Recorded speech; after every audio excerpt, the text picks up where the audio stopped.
गीता सुगीता कर्तव्या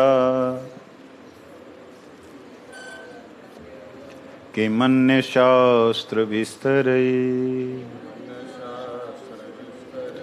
या स्वयं पद्मनाभस्य मुखपद्माद्विनिसृत सर्व उपनिषदो गावो दुग्धा गोपालनंदन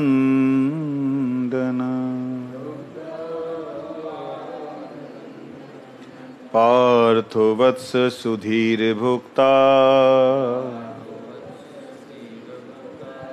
दुग्धं गीतामृतं महा एकं शास्त्रं देवकी पुत्र गीतम्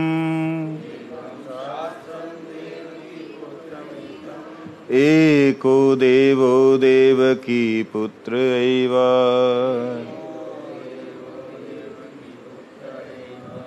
एको मन्त्रस्तस्य नामानि यानि कर्मप्य एकं तस्य देवस्य सेवा।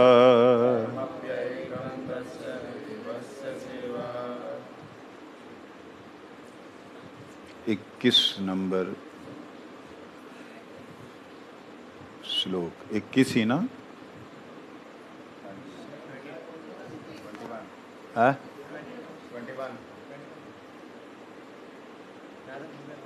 21 नंबर।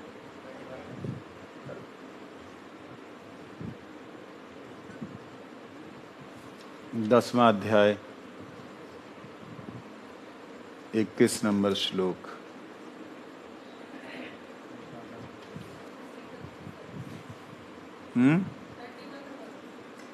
ना ना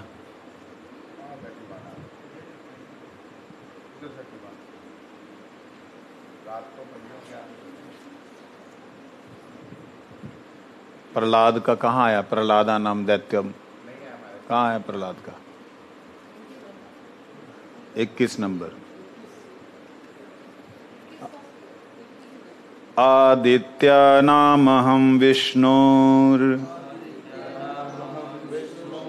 ज्योतिषां रविअंशुमान् मरीचिर्मरुताम् अस्मि नक्षत्राणामहं शशि वेदानां सामवेदो अस्मि देवानामस्मि वासवः इन्द्रियाणां मनश्चास्मि भूतानामस्मि चेतना रुद्राणां शङ्करश्चास्मि वित्तेषो यक्षरक्षसाम् वसूनां पावकश्चास्मि मेरुः शिखरिणाम्यहं नामहं पुरोधसां च मुख्यं मां विद्धि पार्थ बृहस्पतिम् सैनानी नामहं स्कंध सरसास्मि सागर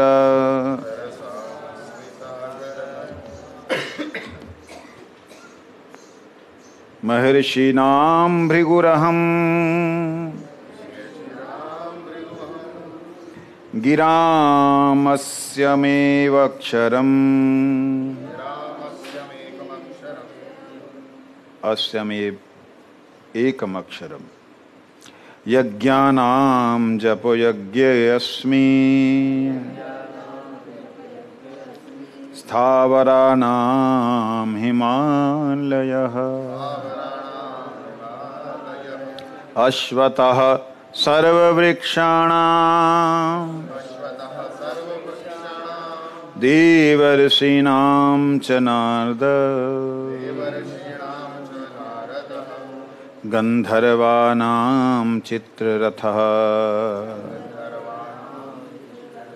सिद्धानां कपिलो मुनिः उच्चैः श्रवसमश्च अश्वानां विद्धि माममृतोद्भवम् ऐरावतं गजेन्द्राणां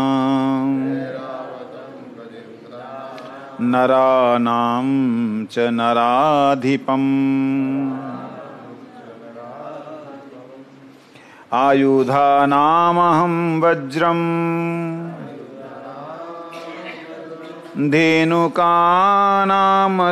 कामधु धेनूनामस्मि कामधु प्रजननश्च अस्मि कंदर्प सर्पाणामस्मि वासुकिः अनन्तश्च अस्मि नागानां वरुणो यादसामहम् पितॄणाम् अर्यां च अस्मि यमः संयमताम्यहम् प्रह्लादश्च अस्मि दैत्यानां कालः कलयताम्यहम् मृगाणां च मृगेन्द्रो अहम् वैनतेयश्च पक्षिणाम्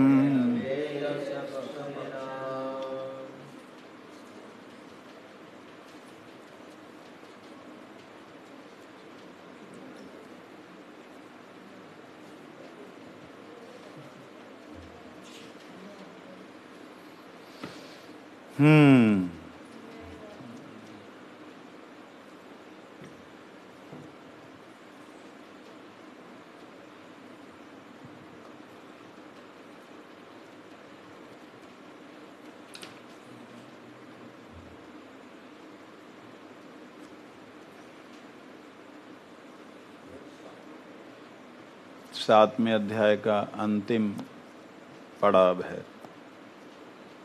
भगवान कहते हैं कोई सा भी बोल दो आप। आखिरी श्लोक है, 25वां कर सकते हैं।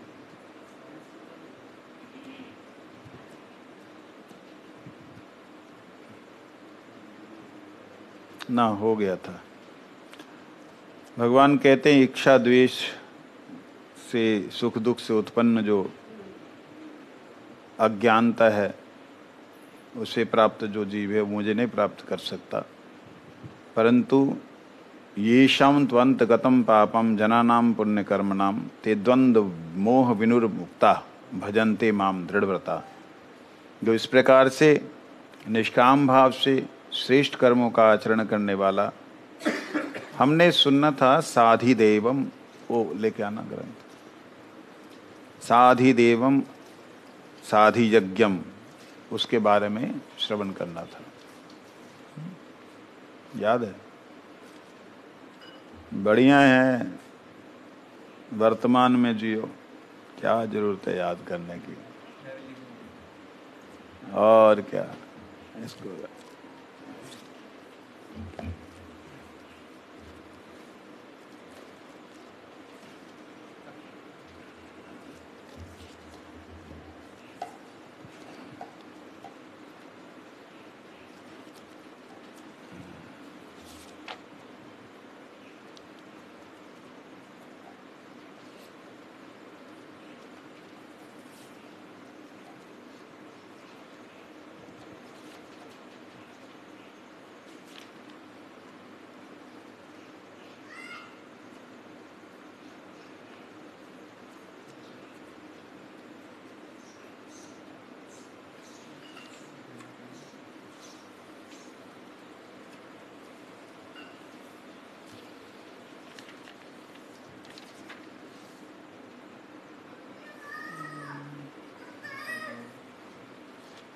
कौन सा श्लोक था?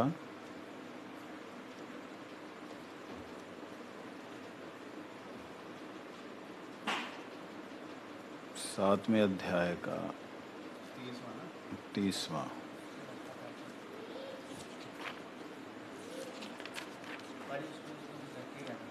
जी ये हम चौथे 8वें अध्याय में चले गए थे, जहाँ पर किम तद ब्रह्म किम अध्यात्म किम कर्म पुरुषोत्तमा अधिभूतम च किम प्रोक्तम अधिदेवम किम उच्यते। जब हमने उसका अधियज्ञ और अधिदेव का स्वयं अर्थ किया था, उसके बाद में उसने अर्जुन ने पूछा कि भगवान किसको कहते हैं, अधियज्ञ किसे कहते हैं, तो उसका जवाब भगवान देने लगे हैं, वो हम श्रवण कर रहे हैं। कल श्रवण किया था कि ब्रह्म के द्वारा जो विसर्ग है, उसी को कर्म कहते हैं, अर्थात त्याग शब्द।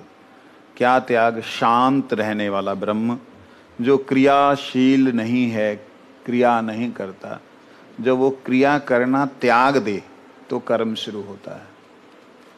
नहीं लगी समझ? ये गर्दन टेढ़ी करनी पड़ेगी। यहाँ बैठ जाओ, जो लोग नीचे बैठ सकते हैं। सबकी कमर राम राम। डॉक्टर साहब, शीशी का प्रचार करना चाहिए।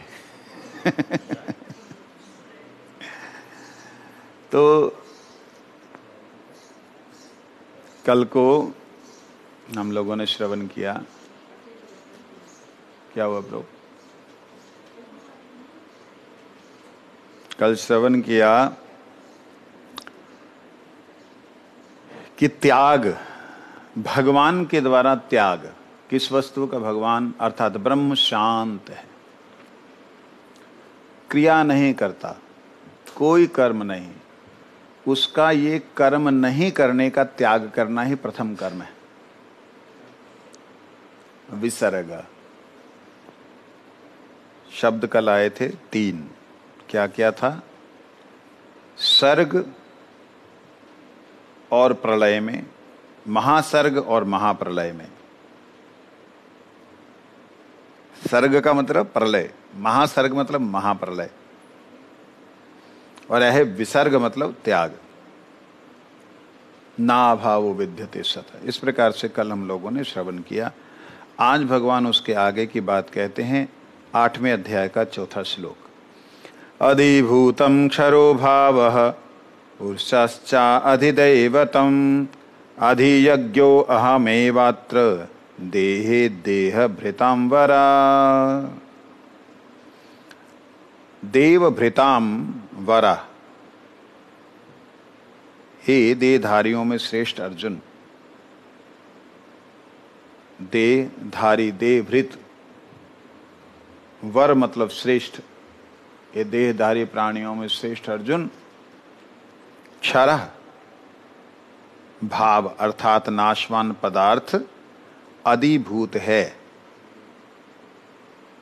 जो अधिभूत, जो भूतकाल में चला जाए, जो क्षर हो जाए, नष्ट हो जाए, वो अधिभूत है। पुरुष अर्थात हिरण्यगर्भ ब्रह्मा,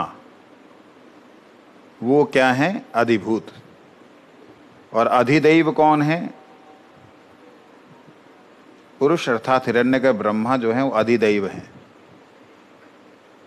और देहे, देह में अंतर्यामी रूप से मैं अधियज्ञ हूं। 3 बातें कही। इसको हम विश्वनाथ चक्री ठाकुर जी क्या लिखते हैं?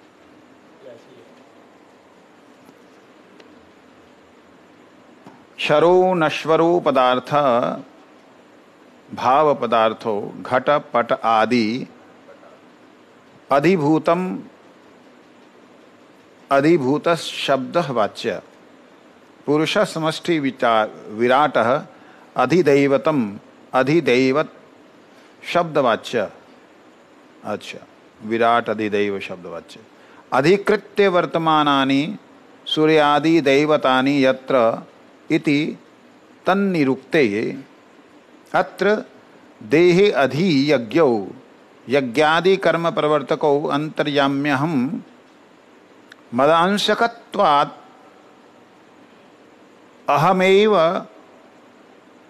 एत्य एव कारणे कथम ज्ञेयम् इत्यस्य उत्तरम् अंतर्यामित्वत्ते अहमेव मदभिन्नत्वे नैव ज्ञेय। अच्छा, मदभिन्नत्वे नैव ज्ञेय न त्व अध्यात्मादिरिव मदभिन्नत्वे नैत्यर्थः देहे देहभृतां वरेति वरन्तु साक्षान्मत् सखत्वात् सर्वश्रेष्ठ एव भवसीति भावः। कहते घट पट आदि नश्वर पदार्थों को अधिभूत कहा गया है।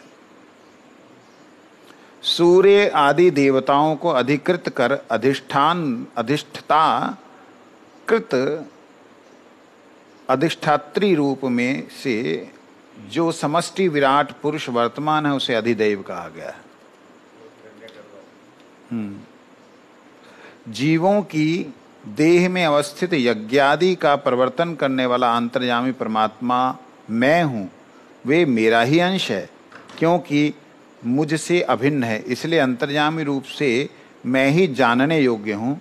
किंतु अध्यात्म अर्थात जीव और परमात्मा की अभिन्नता एक जैसी नहीं है, क्योंकि जीव तो मेरी शक्ति का अंश है, इसलिए शक्तिमान से अभेदत्व के कारण मुझसे अभिन्न हो जाते हैं, जबकि परमात्मा मेरा अंश है इसलिए अभिन्न है। किंतु तुम देहधारियों में सर्वश्रेष्ठ हो, क्योंकि तुम मेरे सखा हो।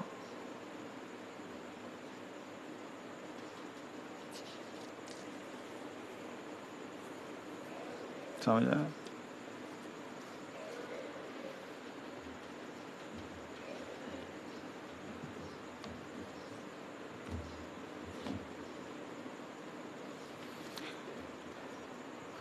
अधिभूतम क्षरोभाव कहते हैं पृथ्वी, जल, तेज, वायु और आकाश, इन पंच महाभूतों से बनी प्रतिक्षण परिवर्तनशील और नाशवान सृष्टि को अधिभूत कहते हैं। जो पांच तत्वों से बने तत्व हैं, पांच तत्व कौन से हैं? पांच महाभूत। महाभूत हे राम, भूत कौन से पांच महाभूत? बोलना आप। ये महाभूत हैं। काम करो लोध मोह, ये महाभूत है। पांच महाभूत कौन कौन से हैं?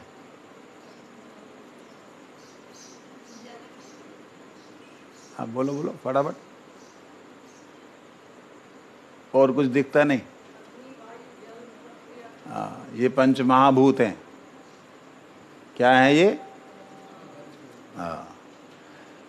ये जो भी चीज बनाते हैं, इनसे जो भी चीज बनती है, बनाने वाली आत्मा है जो इनके अंदर क्रिया पैदा करती है। तो जो भी चीज बनाती है उसे अधिभूत कहा गया है। अभी तो दिखलाई दे रहा है, लेकिन ये भूत ही है। मतलब ये प्रैक्टिकल में वर्तमान में नहीं रहेगी। तो मोटी बात समझने के लिए, जो वस्तु हमेशा चिरकाल नहीं रहेगी वो अधिभूत कहलाई गई। ठीक है? जो वस्तु घट पटा इत्यादि, घट मतलब क्या होता है? घटाकाश पटाकाश का मतलब जानते हैं आप? मालूम है? घटाकाश मतलब घड़ा, घड़ा माने घट, घड़े में आकाश और घड़ा के बाहर जो आकाश है वो आकाश। एक है घटाकाश, एक है पटाकाश। जो पटा हुआ है सर्वत्र वह है पटाकाश। तो ये घटाकाश और पटाकाश, ये दोनों ही तत्व, घट के अंदर वाला और बाहर वाला, दोनों ही अधिभूत कहलाए हैं। ठीक है जी? शरीर ये है पंच घटक, ये पांच महातत्वों का घटक है। इसके अलावा ये पांच महातत्व जो है पट में भी हैं, बाहर भी है। समझ आई? इसे क्या कहते हैं? अधि, क्या बोलते हैं? बोलो ना, अधिभूत। नकल मार के बोल लो। अधिभूत, इससे पता लगता है आप अच्छे ढंग से सुनते हैं। उसके बाद है पुरुषाधिदैवतम। यहां अधिदैवतः पद आदि पुरुष हिरण्य गर्भ ब्रह्मा का वाचक है।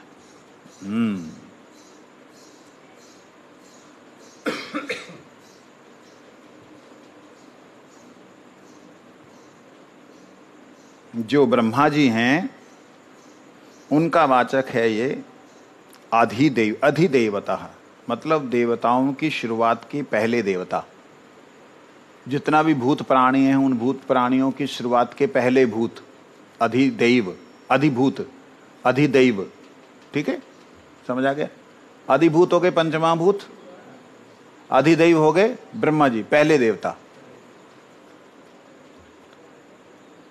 महासर्ग, अच्छा इन्हें हिरण्यगर्भ क्यों कहा गया? राधे राधे। हिरण्यगर्भ क्यों कहा गया?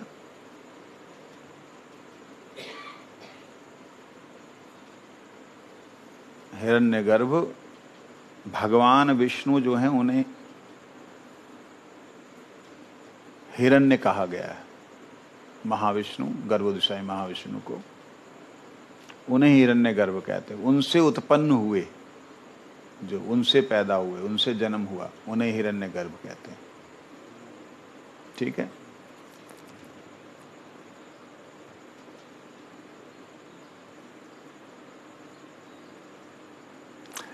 महासर्ग आदि में भगवान के संकल्प में सबसे पहले ब्रह्मा जी ही प्रकट होते हैं। महासर्ग जब खत्म होता है महाप्रलय के बाद, भगवान के संकल्प से सबसे पहले ब्रह्मा जी प्रकट होते हैं और फिर ही वे सर्ग के आदि में सब सृष्टि की रचना करते हैं। फिर वे अपनी क्रिया कर्म के द्वारा सारी सृष्टि की रचना करते हैं।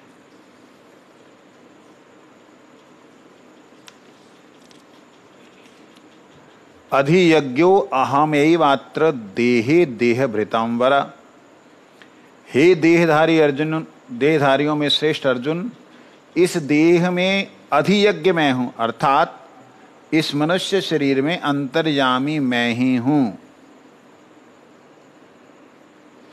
यहां इस मनुष्य शरीर में कहने का तात्पर्य है कि इसमें भगवान की प्रेरणा को समझने की, स्वीकार करने की और उसमें अनुसार आचरण करके तत्व को प्राप्त करने का समर्थ है। अन्य शरीरों में अंतर्यामी रूप में परमात्मा के रहते हुए भी उन प्राणियों में उस तत्व के तरफ दृष्टि डालने की भी समर्थ नहीं है। और मनुष्य शरीर में जो विवेक है, जो विवेक प्राप्त है मनुष्य शरीर, वह विवेक उन शरीरों में जागृति नहीं है, बाकी अन्य शरीरों में। अतः मनुष्य को चाहिए कि वे इस शरीर में रहते रहते उस तत्व को प्राप्त कर ले, इस दुर्लभ अवसर को व्यर्थ ना जाने दे। भगवान कह रहे हैं कि मनुष्य शरीर में अंतर्यामी रूप से मैं हूं। भगवान ने गीता में और भी कहा, हृदय सर्वस्य वितिष्ठितम, मैं सबके हृदय में विराजमान हूं। सर्वस्व चाहम हृदय सन्निविष्ट। फिर उसके बाद कहा, ईश्वर सर्वभूतानां हृदय देश हृददेशे अर्जुन तिष्ठति। आदि में अपने को अंतर्यामी रूप में से सबके हृदय में विराजमान बतलाया है। अहमैव अत्र देहे, श्लोक के अगर देखते हैं दूसरे श्लोक में तो अत्र पद प्रकरण के लिए आया है तथा अस्मिन पद देह के लिए आया है, और यहाँ पर अत्र पद देह के लिए आया है। कारण कि अर्जुन ने प्रश्न में अत्र पद देकर प्रकरण संकेत कर दिया है, इसलिए अब उसका उत्तर देते हुए प्रकरण के लिए अत्र पद की जरूरत नहीं।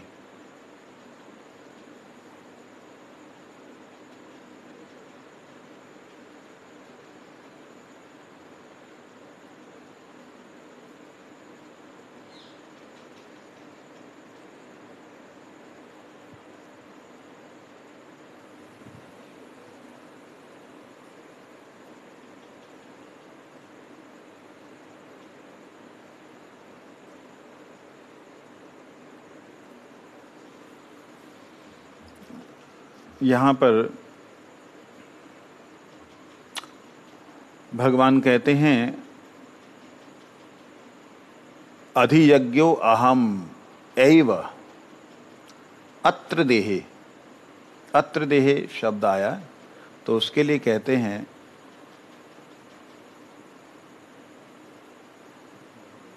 मनुष्य जहां पर राग द्वेष नहीं करता उसके सब कर्म भगवान की प्रेरणा के अनुसार शुद्ध होते हैं। जहां पर मनुष्य राग नहीं करता, द्वेष नहीं करता, हम लोग राग द्वेष में फंसे हुए हैं, ये मेरा है, ये उसका है, इस प्रकार के राग द्वेष में जो पड़े हुए हैं, तो हमारे में अंतर्यामी परमात्मा कोई क्रिया नहीं करते हैं। अंतर्यामी परमात्मा की तरफ से जो प्रेरणा या शक्ति क्रिया करने के लिए मिलती है, जब हम उसका दुरुपयोग करके राग और द्वेष कर बैठते हैं, राग और द्वेष इतना सूक्ष्म है ना, मनुष्य को पता ही नहीं लगता कि उसने कब कर दिया, पता ही नहीं लगता। किससे तो राग हो गया, अनुराग हो गया, किससे द्वेष कर बैठा, समझ ही नहीं आता, इतना सूक्ष्म है। अपने आप में कभी सोचता भी नहीं है कि उसके अंदर द्वेष पल रहा है। मैं तो करता नहीं, मैं तो करती नहीं जी, बिल्कुल भी। वो ही नहीं मानते। अरे जब वो मानता नहीं सामने वाला, तो तुम बात क्यों नहीं करते? जब बात ही नहीं करेंगे तो मैं क्यों बात करूं? तो ये द्वेष तुम्हारे में द्वितीय अभिनिवेश है, तुम्हारे में है ये द्वितीय अभिनिवेश, यही है द्वेष। वो नहीं करते, मैं क्यों करूं?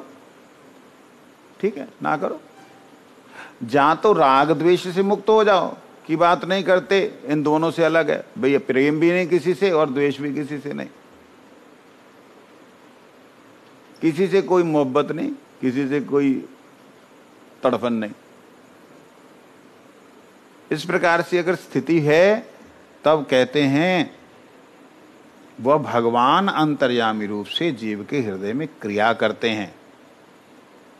ठीक है, भगवान उस वक्त उसके हृदय में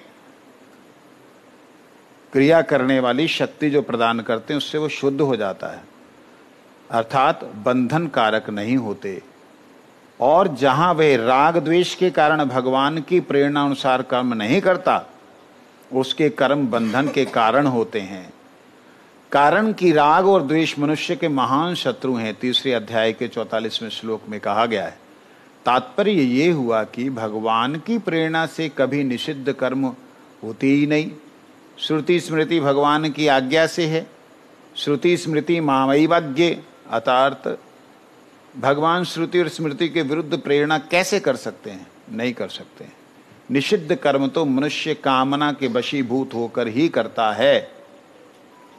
अगर मनुष्य कामना के वशीभूत ना हो तो उसके द्वारा स्वाभाविक ही विहित कर्म होंगे, जिनको 18वें अध्याय में सहज स्वभाव नियत कर्म के नाम से कहा गया है। यहाँ अर्जुन के लिए देह भृताम वरह शब्द कहने का तात्पर्य है कि देहधारी मनुष्यों में वह मनुष्य श्रेष्ठ है जो देह में परमात्मा है ऐसा जान लेता है, और ऐसा ज्ञान ना हो तो ऐसा मान ले कि स्थूल सूक्ष्म शरीर के कारण कण कण में परमात्मा है, और उसका अनुभव करना ही मनुष्य जन्म का खास ध्येय है। इस ध्येय की सिद्धि के लिए परमात्मा की आज्ञा अनुसार कर्म करना चाहिए। ध्यान दें।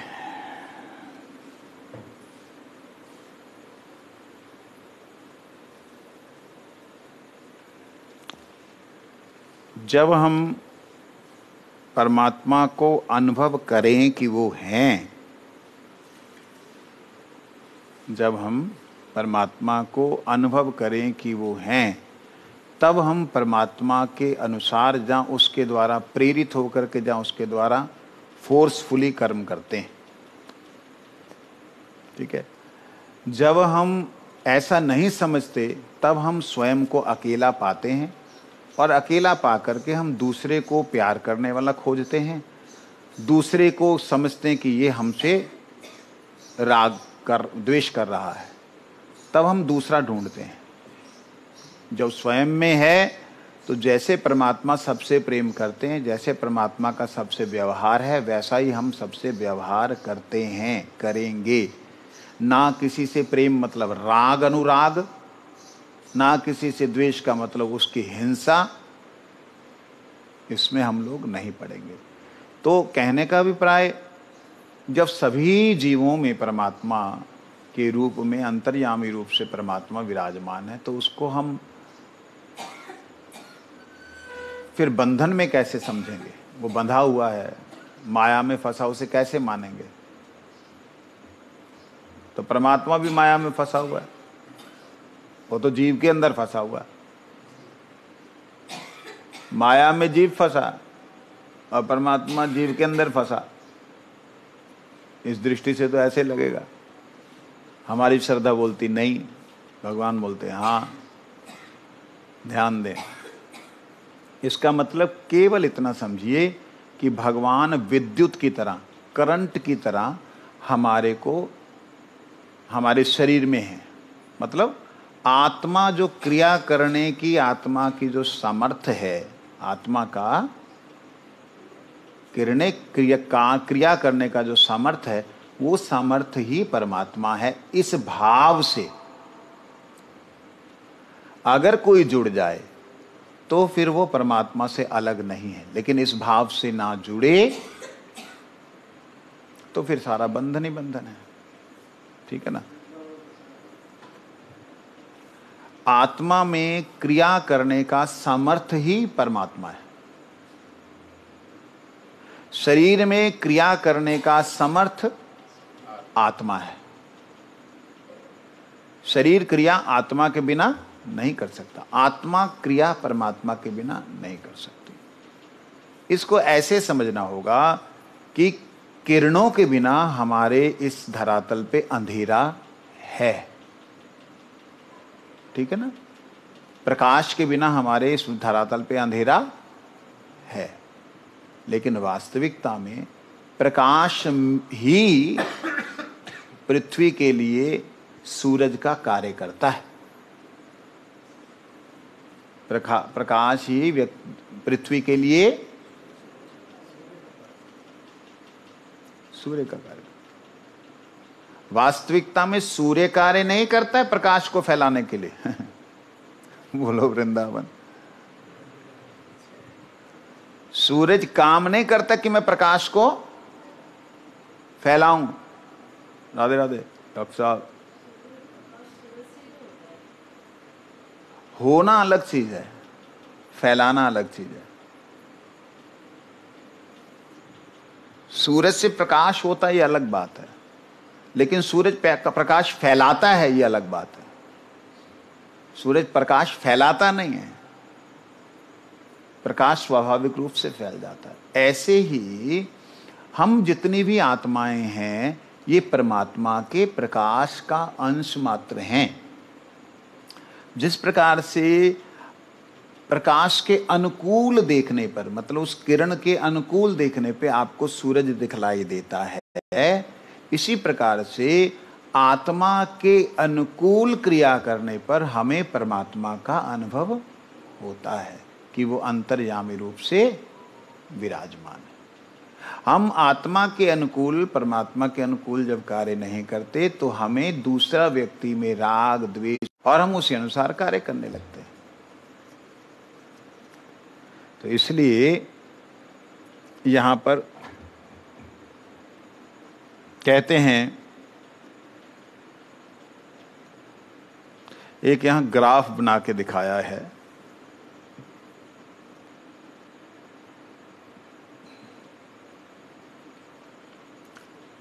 ब्रह्म, अध्यात्म, कर्म, अधियज्ञ, अधिदेव, अधिभूत। ब्रह्म जो है वो अधियज्ञ है, अध्यात्म जो है वो अधिदैव है, और कर्म जो है वो अधिभूत है।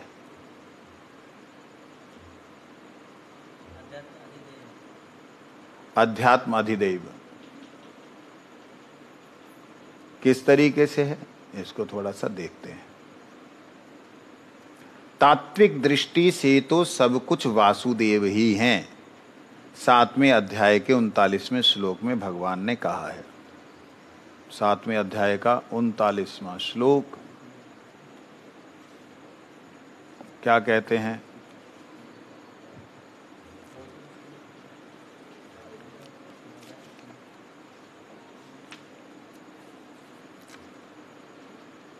क्या हुआ प्रभु? हम्म?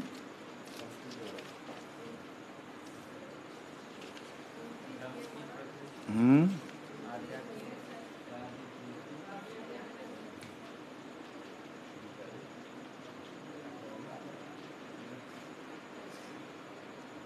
उन्नीसवां श्लोक, 7वें अध्याय का 19वां श्लोक जो है उसमें क्या कहते हैं?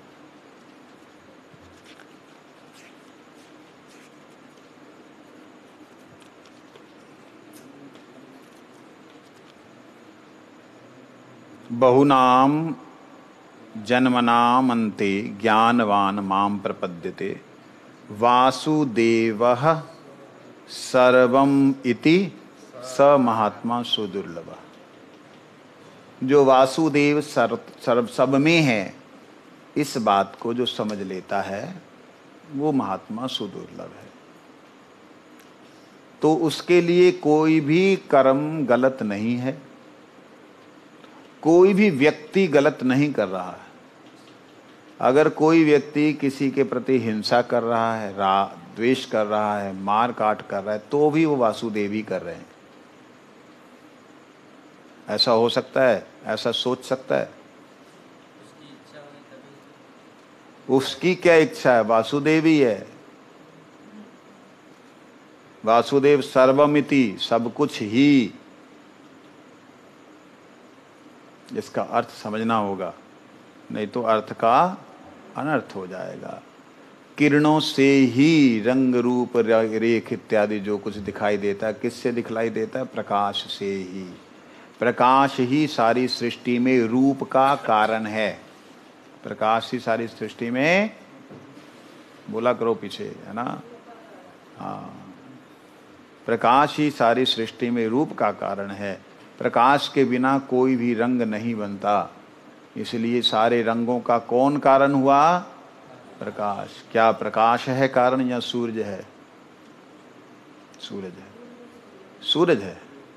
क्या सूरज कारण है? क्योंकि सूरज को तो पता भी नहीं, उसकी किरणें जाकर के कहाँ क्या गुल खिला रही हैं, कीचड़ में कमल को, और कमल को फिर कीचड़ में मिला रही हैं। सूरज को मालूम नहीं कि सूरज की किरणें कहाँ क्या गुल खिला रही हैं। किसी समय हमने बोला था इसको, तो यहां बात समझना। जो किरणें हैं, प्रत्येक किरण कण में आप सूरज को देख सकते हैं, लेकिन प्रत्येक किरण कण सूर्य नहीं है, इस बात को भी समझना होगा। जब बोल रहे हैं वासुदेवम सर्वम इति, ध्यान देना, सर्वम इति बोलने का मतलब है सब में इति। जब इति हो जाए, सबका अंत हो जाए, सब कुछ ना रहे, सब में वही दिखेगा। व्यक्ति ना होगा तो व्यक्तित्व होगा। ये चीजें थोड़ी सी समझने में कठिन हो रही, क्लिष्ट हो रही, तो मोटी बात समझाने के लिए, समझने के लिए है। बोलो, कहाँ मायावाद? ये शुद्ध वैष्णववाद है। ये सर्वत्र कृष्णेर मूर्ति, चैतन्य चरतामृत, सर्वत्र कृष्णेर मूर्ति करे झलमल, से ही देखी बारे पाए जार आँखी निर्मल। इसका मतलब क्या हुआ?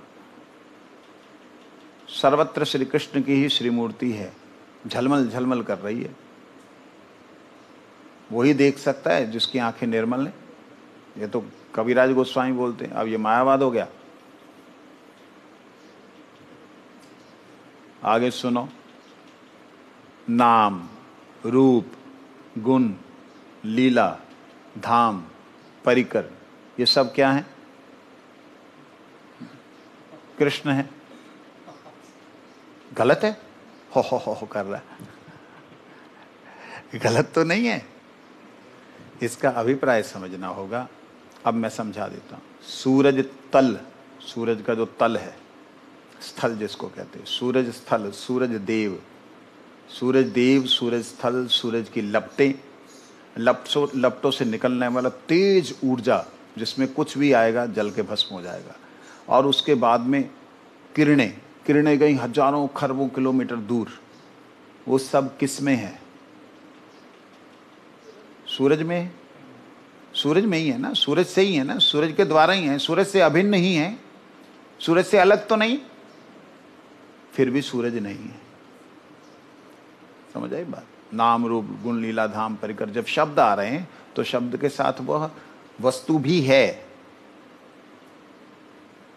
इसी प्रकार से जब अंतर्यामी परमात्मा शब्द कहा जाता है तो स्वयं आत्मा ही भूतों के भीतर, पंचमहाभूतों के भीतर अंतर्यामी रूप से विराजमान है। स्वयं आत्मा ही, मन बुद्धि जो है वो जीव स्वरूप से आत्मा का बुद्धि विवेक ले करके क्रिया जब करते हैं तब वो बंधन में है। जब उनकी क्रिया वहां से हट जाती तब ये मुक्त है। आत्मा कभी बंधी थी नहीं, बंधन में है नहीं, केवल चिंतन ही है कि मैं बंधा हुआ हूं। जैसे हाथी जो है ना, उसको महावत जो है ऐसे पैर में रस्सी डाल करके उसको बांध देता है। आप हैरान होंगे, हाथी जो इतना बड़ा पेड़ तोड़ देता है उसके लिए वो छोटी सी सांकड़ कुछ मायने नहीं रखती, लेकिन उस सांकड़ को नहीं तोड़ पाता। वो इतना बड़ा पेड़ तोड़ देता है, सांकड़ खींचे टक करके टूट जाए, नहीं तोड़ पाता। बंधन में पड़ा, मैं बंधा हुआ हूं। इसलिए बार बार महाबाहो शब्द का भगवान प्रयोग करते हैं। तो यहां पर जो बात कह रहे हैं, इसमें भी जब विवेक दृष्टि से देखते हैं तब शरीर, शरीरी, प्रकृति, पुरुष, ऐसे दो भेद हो जाते हैं। उपासना की दृष्टि में देखते हैं तो उपास्य परमात्मा और उपासक जीव और त्याज्य प्रकृति का कार्य संसार, ये तीन प्रकार के भेद होते हैं। इन तीनों को समझने के लिए यहां पर 6 प्रकार के भेद किए गए हैं।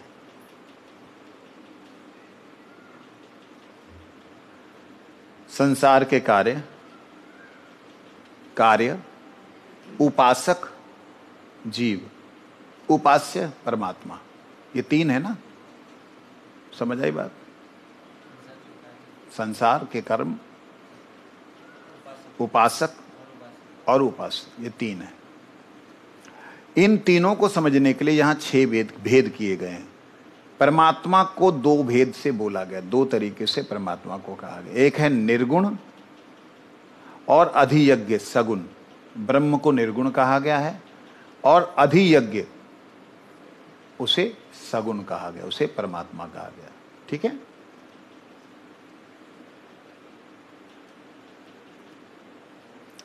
जीव के 2 भेद हैं, जैसे परमात्मा के 2 भेद हैं। एक है निर्गुण। निर्गुण कौन है? कौन है निर्गुण? डर जाते हैं।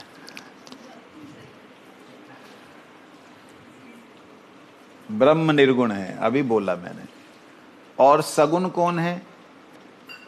परमात्मा, विशेष रूप से अधियज्ञ, जो क्रिया करने वाले, वो क्या है? सगुण है। जीव के भी 2 भेद हैं, सामान्य जीव या बद्ध जीव। सामान्य जीव या उसे कहते अध्यात्म, क्या कहते हैं? और अधिदैव, दूसरा है अधिदैव, जो कारक पुरुष है, जो कि मुक्त है। अधिदैव, अधिदैव कौन हो गया? ब्रह्मा जी इत्यादि ऋषिगण। ठीक है। वो संसार के 2 भेद हैं।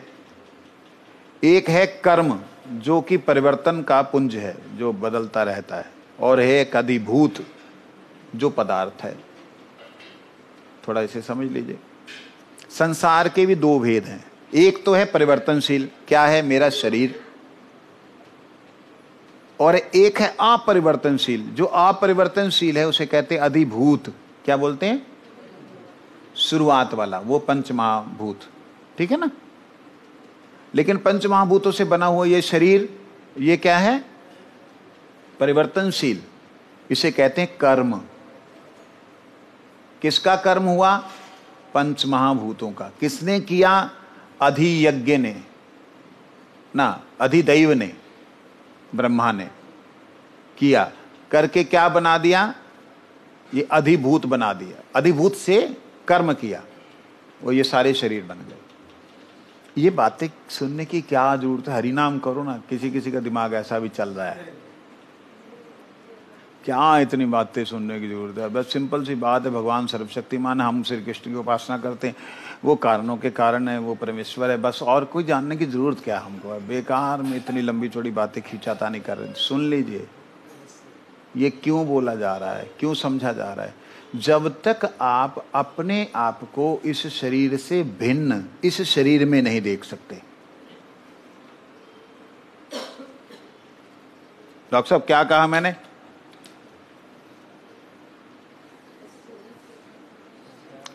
जब तक हम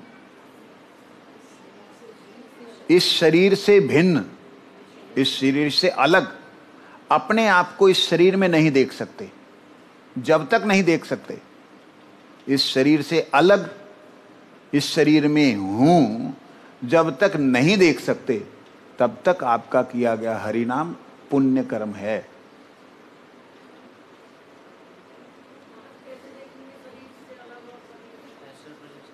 लो, ये क्या बात कह दी महाराज? इतने सालों से हरिनाम कर रहे हैं और हम तो बेकार हमारा जीवन चलोगे, ऐसे आप कहना चाह रहे हैं?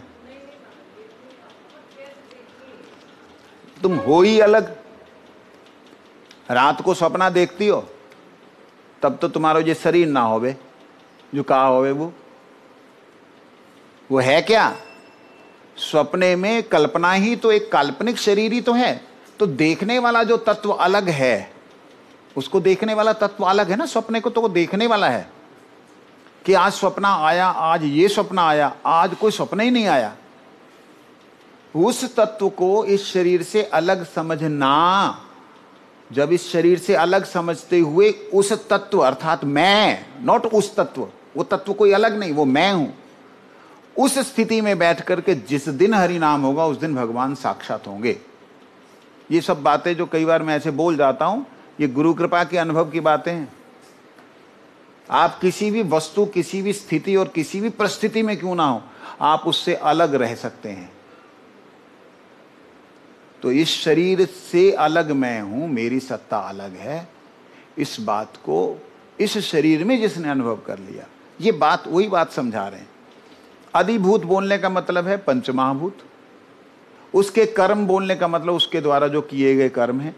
करने वाला कौन है? अधिदैव है, ब्रह्मा इत्यादि महर्षिगण, जो कि इन पंचमहाभूतों से अलग क्रिया कर रहे हैं। मतलब इस शरीर के द्वारा हम, जो कोई भी व्यक्ति इस शरीर के द्वारा जो भी क्रिया कर रहा है, समझते हुए कि ये क्रिया ये शरीर कर रहा है, मैं अलग हूं, ऐसा जो समझ ले वो अधिदैव है, वो मुक्त है। जो शरीर में इतना ही लिप्त हो जाए कि उसको अगर फिंसी भी हो गई ना तो प्राण संकट, उसको काट ना सके, निकाल ना सके, अलग ना कर सके। कई बचपन की बातें हैं। मैं सुई लेकर के ना, बसकुआ बोलते उसको हमारे यहां, सेफ्टी पिन लेकर के ऐसे करके उंगली में लगाता था। मैं आत्मा हूं, मैं आत्मा हूं, मैं आत्मा हूं, मैं आत्मा हूं। घुस गई वो। दर्द हो रहा है, नहीं मैं आत्मा हूं, मुझे कोई दर्द नहीं। हटा दिया, खून निकाला, मैं आत्मा हूं, मेरा नहीं, मैं अलग हूं। ये करना नहीं बाबा तुम लोग। कहीं इन्फेक्शन वाली सुई लगाई और उंगली गलने लग गई, समझे नहीं। तो कहने का अभिप्राय, अपने आप को ऐसा ना करते हुए भी मैंने कई बार आप लोगों को बतलाया, सिखाया कि आप एक बार ध्यान करो, श्वासों को 5-7 बार बड़े आराम से लीजिए।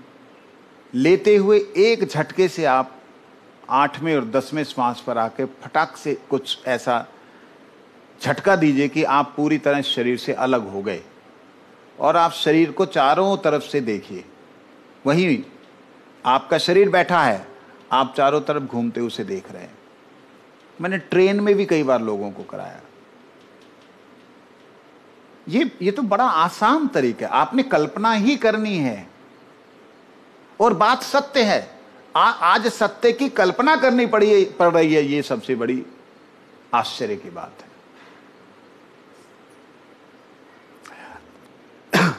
आप शरीर नहीं हो, ये बात सत्य है। आप शरीर से अलग हो करके अपने आप को दिमाग के द्वारा, मन के द्वारा अलग से देख सकते हो, ये बात सत्य है। देख सकते हो। ख्यालों में बैठे बैठे नहीं आप चले जाते कहीं कि चलो जी मैं वहां गई थी, हाय वहां पे ना बड़ा बुरा हाल हुआ, और यहां आपसे कोई बात कर रहा है, आपको सुनाई नहीं दे रहा। होता है कि नहीं होता है? कहीं कोई ख्याल में आप चले जाएं तो मैं जो बोल रहा हूं समझ में आएगा? तो इसका मतलब है ध्यान कहीं चला गया, ध्यान कहीं चला गया। उस ध्यान को आप कहीं जो चला जाता है उसको चलाने वाले बन जाओ, उसको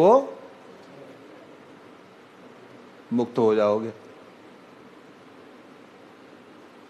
बड़े बड़े ऋषि लोग, बड़े बड़े महात्मा लोग, बड़े बड़े साधक लोग हजारों लाखों की संख्या में लगे हुए हैं, लेकिन ये चीज ही नहीं कर पा रहे। अभी उस दिन हम लोगों ने थोड़ा सा पृथ्वी का चिंतन किया, उसमें प्रवेश करना चाहा, कितना आकर्षण था उसमें। और इसी प्रकार से शरीर बैठा हुआ है, आप एक स्थिर अवस्था, बैठा है लेटा हुआ, लेटे हुए 5-7 सांस लंबे लंबे सांस लीजिए। योग निद्रा कहते हैं इसे। लंबे लंबे सांस लीजिए, लेते लेते लेते लेते अचानक से ऐसा कल्पना कीजिए कि आपने शरीर छोड़ दिया, ठक, शरीर से अलग। आप शरीर के चारों तरफ देख सकते हैं, मुर्दा पड़ा हुआ है, आप अपने आप को देख सकते हैं। सोना नहीं है, फिर कहोगे कि स्किप कर गया। उस शरीर को मुर्दा देख सकते हैं। आपको जब वो दिखाई देगा शरीर मुर्दा, तो आप तो चेतन है। आप बैठ जाओ उसी शरीर के ऊपर, आराधना करो ईश्वर की। शव ईशा, जो शव के ऊपर बैठ करके ईश्वर की आराधना करे वही मंगलमय है, शिव है। वो मृदा है, उसके ऊपर आप बैठे हुए आराधना कर रहे हो, गुरुदेव का स्मरण कर रहे हो, उठ करके चले गए वहां से। तो कहने का अभिप्राय, शरीर से अलग मैं हूं, ये शरीर में रहते हुए अनुभव हो जाए और फिर भगवान का भजन होने लगे, तब वो अधिदैव हो जाता है। और अधिदैव से वो पहुंच जाता है अधियज्ञ में, जहां पे स्वयं ब्रह्म को ब्रह्म में अर्पण करना, ब्रह्म से ब्रह्म को ग्रहण करना, वो स्थिति आ जाती है। और फिर उसके ऊपर परब्रह्म परमात्मा श्री कृष्ण का भजन होता है। जो अभी कर रहे हैं वो क्या बेकार है? इतना ना कहो महाराज, बिल्कुल बेकार नहीं है। और सारे के सारे कर्म आपकी सुकृति बन रहे हैं। जिस महामंत्र, जिस हरि नाम के क्रिया को आप अपने लिए नहीं प्रयोग कर रहे हो, अपने सुख स्वार्थ के लिए नहीं ले रहे हो, वो सारी सुकृति बन रही है। अर्थात कृष्ण को प्रसन्न करने वाली एक हवा बन रही है। और उस हवा के बनने से कुछ नहीं होगा, वहां भाव पूरा होना चाहिए। हवा एक है, उड़ के चली जाएगी कहीं भी, ठीक है। तो भाव की स्थिति पूरी आनी चाहिए। वंशा का तो कृपा से नाम पावन वैष्णव।